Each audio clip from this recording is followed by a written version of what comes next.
నమస్తే. మనతో పాటు బీసీ సంక్షేమ సంఘం జాతీయ ఉపాధ్యక్షులు గుజ్జ సత్యమని ఉన్నారు. మాట్లాడే ప్రయత్నం చేద్దాం. నిన్న మొన్న జరిగినటువంటి క్యాబినెట్ మీటింగ్‌కి సంబంధించి పార్టీల వారీగా రిజర్వేషన్ అమలు చేసుకోవాలంటూ కూడా ముఖ్యమంత్రి రేవంత్ రెడ్డి కావచ్చు, క్యాబినెట్ నిర్ణయం తీసుకున్నట్టుగా తెలుస్తోంది. దీన్ని ఎట్లా చూస్తారనేది తెలుసుకునే ప్రయత్నం చేద్దాం. అన్న ఎట్లా చూస్తారు? మొదటగా బీసీల ఉద్యమం కాంగ్రెస్ ప్రభుత్వం ఏదైతే డిక్లరేషన్ ఇచ్చిందో అప్పటి నుంచి ఇప్పటివరకు కొనసాగుతుంది. ఏంటి మరి మీకు భరోసా అనిపిస్తుందా? చేస్తుందా? కాంగ్రెస్ పార్టీ, పార్టీ పరంగా ఇస్తామనేది ఏంటంటే బీసీలకు అది పూర్తిగా ద్రోహం చేసే పనిది. హ్మ్. మేము ఏ రోజు కూడా పార్టీ పరంగా మీకు టికెట్లు ఇమ్మని చెప్పలేదు. హ్మ్. మీరు కులగణన చేసిర్రు, హ్మ్. వాగ్దానం ఇచ్చిర్రు. హ్మ్. మీ వాగ్దానం ప్రకారం మాకు న్యాయపరంగా 42% రిజర్వేషన్లు ఇప్పించాల్సిన బాధ్యత మీ మీద ఉంది గానీ, హ్మ్. కోట్ల పేరు చెప్పో, ఇంకేదో పేరు చెప్పి ఎగ్గొట్టే ప్రయత్నంలో భాగంగానే మీరు పార్టీ పరంగా ఇస్తారు. హ్మ్. అసలు గ్రామ పంచాయతీ ఎలక్షన్‌లంటేనే పార్టీ పరంగా జరగవు. హ్మ్. పార్టీ చిహ్నం లేకుండానే జరుగుతాయి. హ్మ్. పార్టీ చిహ్నం లేకుండా జరిగే వాటిలో మీరు పార్టీ పరంగా ఇస్తానని చెప్పి ఎవరిని మోసం చేస్తున్నారు? హ్మ్. బీసీలని ఇంకెంతకాలం మోసం చేస్తారు?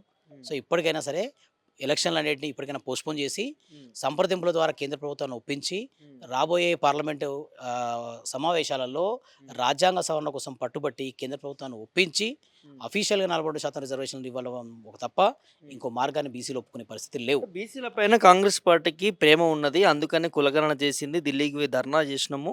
సో, దానికి ఆర్డినెన్స్ కూడా తీసుకొచ్చినాము. సో, అన్ని రకాల ప్రయత్నం చేసినాము. ఇక మా చేతుల్లో ఏం లేదు. ఎలక్షన్‌లు కూడా దాటిపోయే పరిస్థితి ఉంది కాబట్టి మేము స్థానిక సంస్థలో పార్టీల పరంగా వెళ్తున్నాం అన్నట్టుగా మాట్లాడుతున్నాం. ఇప్పుడు మీకు నిన్న మంత్రి శ్రీనివాస్ రెడ్డి గారు మాట్లాడుతూ హ్మ్. 3000,00,00,000 మాకు నిధులు వెనక్కి వెళ్ళిపోయే ప్రమాదం ఉంది కాబట్టి ఎలక్షన్‌లు చేస్తున్నామని చెప్తున్నారు. అంటే మీ హ్మ్. 3000,00,00,000 కోసము తెలంగాణలో ఉన్న 2.5 కోట్ల మందిని అన్యాయం చేస్తారా?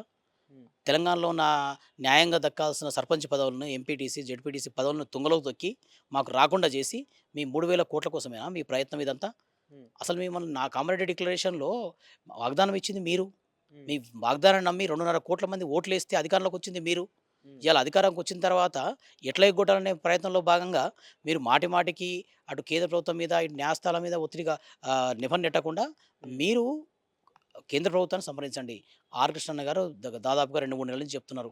అఖిల పక్షాన్ని ప్రధానమంత్రి గారి దగ్గరికి తీసుకెళ్ళి, హ్మ్. ప్రధానమంత్రి గారిని ఒప్పించి, మన దగ్గర పూర్తిగా డాటా ఉంది. తెలంగాణలో కులగణన జరిగింది. హ్మ్. లెక్కల ప్రకారమే ఇచ్చాం. సో, హ్మ్. ఇదే విషయాన్ని మనం అటు రాష్ట్రపతి గారికి, ఇటు ప్రధానమంత్రి గారికి పంపించి, వచ్చే ఎలక్షన్‌లో మీకు మీ పక్షాలకు, కాంగ్రెస్ పక్షాలకు దాదాపుగా 242 మంది ఎంపీలు పార్లమెంట్‌లో ఉన్నారు. హ్మ్. మీరు ప్రైవేట్ బిల్ పెట్టండి. హ్మ్. రాజ్యాంగ సవరణ కోసం పట్టుబట్టండి. హ్మ్. మరి ఎందుకు ఒప్పుకోదో చూద్దాం. ఒకవేళ హ్మ్. ఒప్పుకోకపోతే బీజేపీ ప్రభుత్వమే గదా దోషిగా ఉండేది. హ్మ్. మీరెందుకు దోషి అవుతున్నారు? హ్మ్. సో, ఇవన్నీ తెలంగాణ ప్రజలన్నీ గూడా గమనిస్తున్నారు. హ్మ్. మీరు అనవసరంగా దాన్ని వెళ్ళాల్సిన పద్ధతిలో వెళ్ళకుండా, హ్మ్. కయ్యం పెట్టుకునే పద్ధతిలో, కేంద్ర ప్రభుత్వంతోటి అనవసరమైన వాద్యం పెట్టుకునే పరిస్థితుల్లో, లేనిపోని రాజకీయ కుట్రలో భాగంగా మీరు కేంద్ర ప్రభుత్వం మీద నిఘా నెడుతుర్రు తప్ప, హ్మ్. మీరు చేయాల్సిన పద్ధతిలో ముందుకెళ్ళట్లేదనేదే బీసీ సంఘాల అంటే భావన. ఇక్కడ ఏం అర్థం చేసుకోవచ్చు? ఇప్పుడు మీరు మొన్న బీసీ బంద్‌కు పిలుపునిచ్చిర్రు. మాకు రిజర్వేషన్ కావాలని. రిజర్వేషన్. ఇక్కడ అన్ని పార్టీలు మద్దతు తెలిపినాయి. వామపక్ష పార్టీలు కావచ్చు, అన్ని పార్టీలు. మరి చేయాల్సిన బాధ్యత 2 జాతీయ పార్టీలు ఉన్నాయి. ఇక్కడ కేంద్ర మంత్రులున్నారు. క్యాబినెట్ మొత్తం ఉంది. తెలంగాణకు సంబంధించి ఎంపీలున్నారు. ఎందుకు? ఎక్కడ జాప్యం జరుగుతుంది? ఇవ్వాల్సిన బాధ్యత రాష్ట్ర ప్రభుత్వం మీదుంది. హ్మ్. దాన్ని నెరవేర్చాల్సిన బాధ్యత కేంద్ర ప్రభుత్వం మీదుంది. హ్మ్.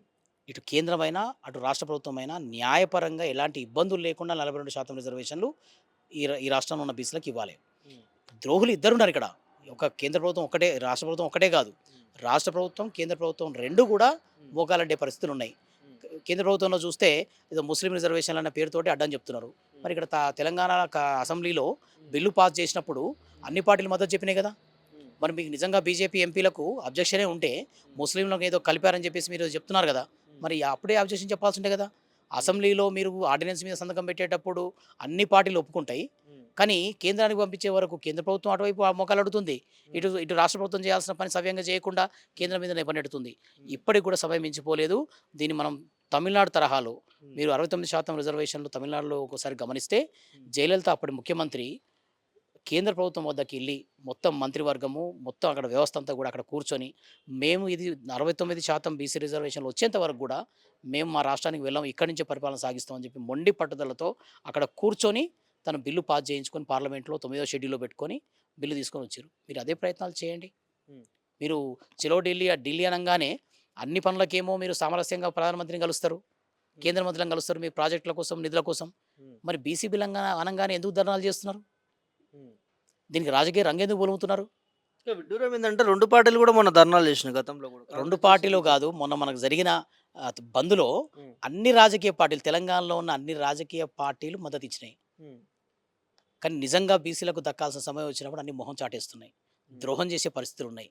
హ్మ్. ఇప్పటికి కూడా రాష్ట్రంలో ఉన్న కాంగ్రెస్ ప్రభుత్వం, కేంద్రంలో ఉన్న బీజేపీ ప్రభుత్వం కూడా ముందుకొచ్చి హ్మ్. బీసీ బిల్లును వచ్చే శీతాకాలపు సమావేశంలో హ్మ్. పార్లమెంట్‌లో బీసీ బిల్లు పెట్టి 42% రిజర్వేషన్‌లను ఆమోదించేటట్టు చేయాలని చెప్పేసి మేము బీసీ వర్గాలు కోరుతున్నాయి. మీ నాయకుడు ఆర్ కృష్ణయ్య గారు వినూత్నమైన పోరాటం చేస్తూ ఉన్నారు బీసీలకు సంబంధించి. మన రీసెంట్‌గా స్కాలర్‌షిప్‌కి సంబంధించి ఆర్ కృష్ణయ్యకి ఇస్తాం, మీకే ఇస్తాం, మీరే చూడండి అని అంటున్నారు. ఇదే బీసీ అంశాన్ని ఒక ఎవరైతే బీసీల కోసం పోరాటం చేస్తున్న నాయకులు ఉన్నారో వారిని పిలిపించి ఎందుకు వారితో మాట్లాడలేకపోతున్నాడు ముఖ్యమంత్రి రేవంత్ రెడ్డి? ఎగ్జాక్ట్‌లీ. మేము కూడా ఇదే అడుగుతున్నాం. హ్మ్. మాకు అవసరమైన బీసీ బిల్లుకు సంబంధించి అఖిలపక్షాలను తీసుకెళ్ళండి. మమ్మల్ని అందరిని కలుపుకొని పోండి అంటే, ఈరోజు కలుపుకొని పోయే పరిస్థితి లేదు. హ్మ్. రాజ్యాధికారం మీ చేతిలో పెట్టుకొని, అధికారం మీ చేతిలో పెట్టుకొని, బడ్జెట్ మీ చేతిలో పెట్టుకొని, హ్మ్. స్కాలర్‌షిప్‌ల అంశం వచ్చేసరికి హ్మ్. మీకే చేతికిస్తా, మీరే పంచండి అంటే ఇది ప్రజాస్వామ్య దేశం. హ్మ్. ఇదేమి మీకు నచ్చిన వాళ్ళకి ఇవ్వడానికో, మీకు నచ్చిన వాళ్ళకి చేయడానికో కాదు గదా! హ్మ్. మీకు కుదిరినప్పుడు చేయనప్పుడు రాజీనామా చేయండి. హ్మ్. రాజీనామా చేయండి. ఒకవేళ మీకు వీలు కానప్పుడు, మీరు పరిపాలన చేయలేనప్పుడు హ్మ్. మాకివ్వడం గురించి కాదు. హ్మ్. మాకివ్వాల్సిన ఫలాల గురించి, బీసీలకు సంబంధించిన అంశాల గురించేమో మీ దగ్గర పెట్టుకుంటారు. హ్మ్. మీకు సంబంధించిన నిధులిచ్చే దగ్గరనేమో మాకిచ్చి మీరే చేసేయండి, మీరే చూడండి అని చెప్తారు. హ్మ్. ఇదంతా కూడా జిమ్మిక్కులు ఇవన్నీ కూడా. రాజకీయ కుట్రలో భాగమే. హ్మ్. బీసీలందరూ కూడా అన్ని విషయాలు గమనిస్తున్నారు. హ్మ్. అందరికి అన్ని విషయాలు అర్థమవుతున్నాయి. హ్మ్. ఏం చెప్తున్నారు, ఏం చేస్తున్నారు అనే విషయం. హ్మ్. సో, ఇప్పటికైనా సరే బీసీలకు రావాల్సిన న్యాయపరంగా దక్కాల్సిన 42% గురించి మీరు చిత్తశుద్ధితోటి ప్రయత్నాలు చేయండి. హ్మ్. ఖచ్చితంగా మనం సాధ్యం చేసుకుంటాం. ఇంకా మరి ఇంకెన్ని పోరాటాలు చూడాలి మేము తెలంగాణ ప్రజలు, బీసీ బిడ్డలందరూ గూడా? ప్రభుత్వం చేస్తదని ఆల్రెడీ చేతులు ఎత్తేసినటువంటి పరిస్థితి నెలకొంది. మరి ఎలాంటి కార్యాచరణ ఉండబోతుంది ప్రభుత్వం? తెలంగాణ అంటేనే పోరాటాల గడ్డ. హ్మ్. ఆనాటి తెలంగాణ రైతాంగ పోరాటం దగ్గర నుంచి మొదలుపెడితే, తెలంగాణ తొలి దశ, మలి దశ ఉద్యమాలైతేనేమి, ఇవన్నీ గూడా తెలంగాణకు పోరాటాలు కొత్తేం గాదు. హ్మ్. మేము రాజ్యాధికారం వైపు సాధించుకునేంత వరకు, హ్మ్. 42% రిజర్వేషన్లు ఒక్కటే గాదు, హ్మ్. చట్టసభల్లో రిజర్వేషన్ సాధించుకునేంత వరకు గూడా హ్మ్. బీసీ శ్రేణులు, బీసీలు ఇదే చేతవనంతో ముందుకు పోతాం. హ్మ్. ఉద్యమాన్ని ఇట్లాగే కొనసాగిస్తాం. హ్మ్. తెలంగాణ ఉద్యమము సుదీర్ఘ కాలం పాటు జరిగిన ఉద్యమం. హ్మ్. ఒక భౌగోళిక ఉద్యమాన్ని తెలంగాణ సాధించుకోవడానికి. ఈరోజు మనం సామాజిక ఉద్యమ తెలంగాణ వైపుకెళ్తున్నాం. హ్మ్. దానికి కూడా సుదీర్ఘకాలం పాటు నిరీక్షించాల్సిన అవసరం ఉంటుంది. ఓపికతో ఉద్యమాలు చేయాల్సిన పరిస్థితి ఉంటుంది. హ్మ్. జనాలు చైతన్యంతో జాగృతమై ముందుకెళ్లాల్సిన పరిస్థితి ఉంటుంది కాబట్టి, ఇదే చైతన్యంతో ముందుకెళ్తామని చెప్తున్నాం.